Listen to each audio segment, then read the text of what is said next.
এরকম মজাদার গরুর তিল্লি ভেজে এক প্লেট ভাত অনায়াসে শেষ করা যায়। এক লোকমা ভাত মুখে দেওয়াতেই মনে হচ্ছে অমৃত খাচ্ছি। খুবই মজার এই গরুর তিল্লি ভাজা।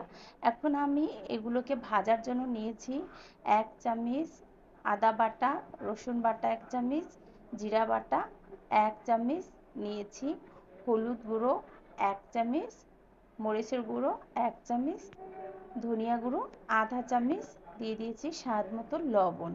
এরপর এখানে একটু তেল অ্যাড করে এখন আমি এখানে সবগুলো তিল্লি দিয়ে দেব।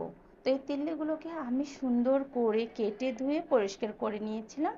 এরপর আমি মশলার সাথে সম্পূর্ণ তিল্লিগুলোকে ভালো করে এইভাবে মেখে 2 ঘন্টার মতো আমি রেস্টে রেখে দিব। তো এরপর আমি ঢাকনা দিয়ে 2 ঘন্টা রেখে দিয়েছি।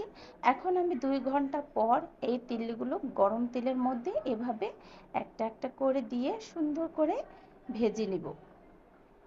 তো এভাবেই সবগুলো তিল্লি দিয়ে এখন আমি উল্টিয়ে পাল্টিয়ে একটু সুন্দর করে এভাবে ভেজে নিয়েছি।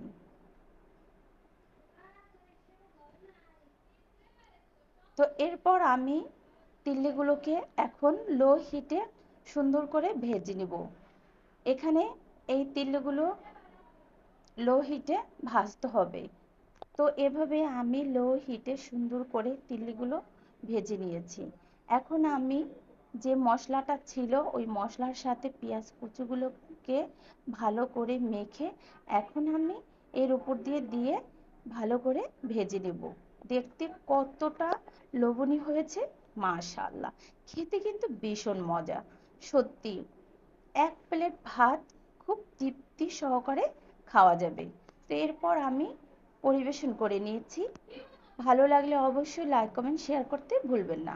নিত্য নতুন রেসিপি পাওয়ার জন্য অবশ্যই সুন্দর একটি কমেন্টস করে আসবেন। আমার আপনাদের কমেন্টস পড়তে খুবই ভালো লাগে।